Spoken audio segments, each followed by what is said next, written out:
આ સાપનો ભારો કહેવાય. કાલે સવારે એને પાણી અને મારે સાસરે તો મોકલવી પડશે ને. હવે મારે શું કરવું? હવે મને આમાં કાંઈ સમજાતું નથી. કેમ છો બાપુ? જય શ્રી કૃષ્ણ. હાય બેટા દીકરી, કેમ મજામાં છો ને બેટા? એકદમ મજામાં. તમે કેમ છો? બસ એકદમ જલસા. કે શું આમ સાસરિયામાં કેમ આમ બધા હેમખેમ તો છે ને? ત્યાં બધા હેમખેમ છે અને ન હોય તો તમને તો ખબર જ છે તમારી દીકરી બધું કરી શકે. એનું કારણ છે કારણ કે તમે નાનપણથી લઈને મને અત્યાર સુધી એકલી મોટી કરી છે. તમે ભણાવી, ગણાવી, મોટી કરી, તમારા સંસ્કાર આપ્યા. તો તમને લાગે તમારી છોકરી ક્યાંય પાછળ પડે? મારી દીકરી ક્યાંય હોય જ નહીં. કોઈ પણ કામમાં આમ હોશિયાર હોય ને આગળ હોય. શું બધા આમ આકલા કરે છે ને બધા? બસ બધા જમાય બમાય બધાય કામ ધંધે વ્યવસ્થિત ચડી ગયા છે. બધા વ્યવસ્થિત જ છે. તો સારું લ્યો બેટા. સારું બાપુ, હું તો તમારી ખબર પૂછવા જ આવી હતી. હવે હું જાઉં પાછી, હે ને? સારું બેટા, આવજો બરોબર. મારી ચિંતા ન કરતી બરોબર. અને બધાને ખુશીના સમાચાર કીજે બરોબર. એ આવજો બેટા, ખાઈ પીને આનંદ કરજો. એ ક્યાં જ ઊભી રહેજે? ક્યાં ગઈ હતી મહારાણી પૂછ્યા વગર? ભાભી, હું મારા પિયરે ગઈ હતી. પિયરે ગઈ હતી? પિયરે શું હતું? ભાભી, એમાં એવું હતું, પપ્પાની તબિયત બહુ ખરાબ હતી ને એટલા માટે. પૂછીને ગઈ હતી મને? ના. હવે પિલ્લુડા પાડે છે? ચાલ હવે અંદર જા. અને હા, ક્યાંય પણ જવું હોય ને તો મને પૂછ્યા વગર તારે જવાનું નથી બહાર. સમજાઈ ગયું? ભલે. જા અંદર.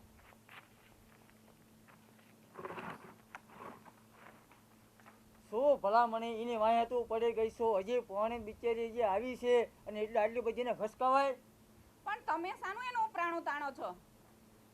એક તો અહીંયા કોઈ છે નહીં, એનું હું અત્યારથી છૂટી મૂકી દઈશ. એ તો સરની ઉપર ચડી જશે, ખબર છે? પણ ઈ બિચારી હજી નવી નવી પોણીને આવી છે, એને આપણા ઘરની થેરીની ખબર ન હોય, એને પ્રેમથી સમજાવાય. અત્યારે બધી ખબર હોય બધી છોકરીઓને. એક તો બા બાપુજી ગામડે રહે છે અને બગડી જાય તો કોના ઉપર આવશે? આપણા ઉપર, બરાબર? તો એને છે ને હાથમાં રાખવાની, છૂટી નહીં મૂકવાની. અને હા, મને તો એ ખબર નથી પડતી કે તમે મારા પતિ છો કે નહીં.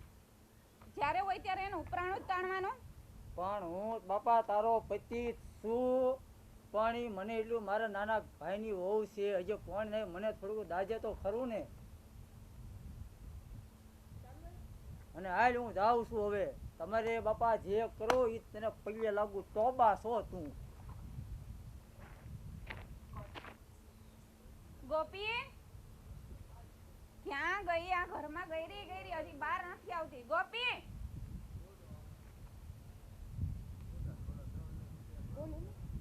શું કરતી હતી અંદર? હું કામ કરતી હતી. તો અત્યાર સુધી તું કામ કરતી હતી? પણ રસોડામાં ખબર નહીં ફ્રીજમાં થઈ ગયું બધું કામ? હા. હા તો વાંધો નહીં, ચાલ. હવે છે ને આ ઘરના બધા નિયમ તારે જાળવવા જોશે, બરાબર? જો આજે તું આ ઘરમાં આવી છો એના ખાલી 2 દિવસ થયા છે. કેટલા? અને 2 દિવસમાં તને કાંઈ ખબર હોય નહીં, બરાબર? તો હવે આ ઘરના નિયમ તારે બધા પાડવા જોશે. તો સવારમાં ઉઠીને તારે ચા નાસ્તો બનાવવાનો અને બપોરનું જમવાનું પણ બનાવવાનું, કપડાં ધોવાના, રાતનું જમવાનું પણ તારે જ બનાવવાનું, બરાબર? આમ બાલા શું મારે છે? આમાં ધ્યાન દેવું કહો એમાં. અને બા કહીને ગયા છે તો એના રૂલ્સ બધા પાડવા પડે, બરાબર? ભલે, વાંધો નહીં ભાભી. અને હું તો આજ સુધી કરતી આવી છું અને હજી પણ કરું છું. અને બા માળા જપે છે તો તારે જ બધું કરવું જોશે, બરાબર ને? ભલે, વાંધો નહીં. અને હું શોપિંગ કરવા જાઉં છું તો મારે વાર લાગશે અને બધું જ કરી રાખજે. કઈ વાંધો નહીં, બધું થઈ જશે. ચાલો, હું શોપિંગ કરવા જાઉં છું અને બધું કામ થઈ જવું જોઈએ. 1 મિનિટ ભાભી, અહીંયા આવજો ને જરાક. બોલો. અત્યાર સુધી તમે ઘણું બધું કહી દીધું અને મેં સાંભળી પણ લીધું, પણ હવે તમે મને જરાક બોલવાની તક આપશો? ખાટો. તમે શું કીધું? આ ઘરનો બધાનો ચા નાસ્તો સવારે હું જ બનાવીશ. તો જરાય નહીં, હું એકલી નહીં બનાવું, આપણે બેયને મળીને બનાવવો પડશે. રહી વાત કપડાં, વાસણ, સંજવાળી, પોતાની, તો બેયે હળી મળીને જ કરવું પડશે. અને રહી વાત સાંજના જમવાનું બનાવવાનું. તો એ પણ આપણે બેને હળી મળીને બનાવવાનું રહેશે. હું એકલી આજે નહીં બનાવું, કાલે નહીં બનાવું ને ક્યારેય નહીં બનાવું. આ તો સારું છે કે હું છું. મારા બાપાએ મને ભણાવી ગણાવી અને સમજ આપી. બાકી જો આ ઘરમાં અભણ વહુ આવ્યું હોત ને તો અત્યારે આત્મહત્યા કરી લીધી હોત બિચારીએ. પણ હું એમાંથી એક પણ નથી. હું ડરીશ નહીં, હું લડીશ અને સામનો પણ કરીશ. સમજાઈ ગયું? એટલે આ ઘરનું કામ હું એકલી નહીં કરું, આપણે બેને હળી મળીને કરવાનું રહેશે. બાકી હું પણ નહીં કરું. આ ઘરનું કામ હંમેશા આપણે બે હળી મળીને કરશું. બાકી હું એકલી ક્યારેય નહીં કરું. શું વાત તું આ ઝઘડો પાછો વાજરો છે ત્યાં? અને મેં તમારી બંનેની વાત સાંભળી છે. જે નાના વહુ કહે છે ને એ બધું બરાબર કહે છે. અને બે કામ હળી મળીને કરો તો તને વાંધો હું. તમારે પણ એનું જ સાંભળવું છે. પણ આમાં સાંભળવાની નથી. જે નાના વહુ કહે છે ને એ બધું બરાબર કહે છે. મને એવું લાગે છે આ નાના વહુ સંસ્કારી છે અને આપણા ઘરને સાચવી રાખશે. અને તે મારી બા પાસે તે બધું કામ તે કરાવ્યું છે, બરાબર? એક શબ્દ પણ ન બોલતી.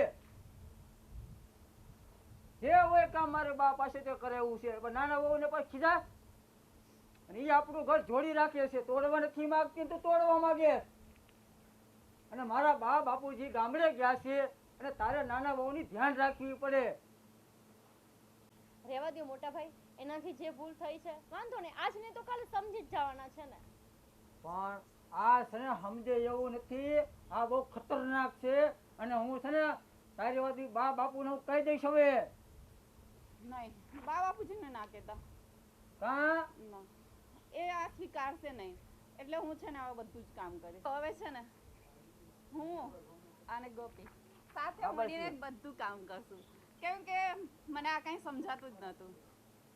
જોયું ને હે ને મોટા ગોપી? ભાઈ? બસ જો આમ જ રેવાય. દેરાણી જેઠાણી દાંત કાઢી અને બધા ઘરના કામ કરે એટલે ઘરમાં ઝઘડો જ ન થાય. કઈ વાંધો નહીં ભાઈ, તમે બહાર જઈ આવો, અમે બે ઘરનું કામ પતાવીએ. ચાલો. હા.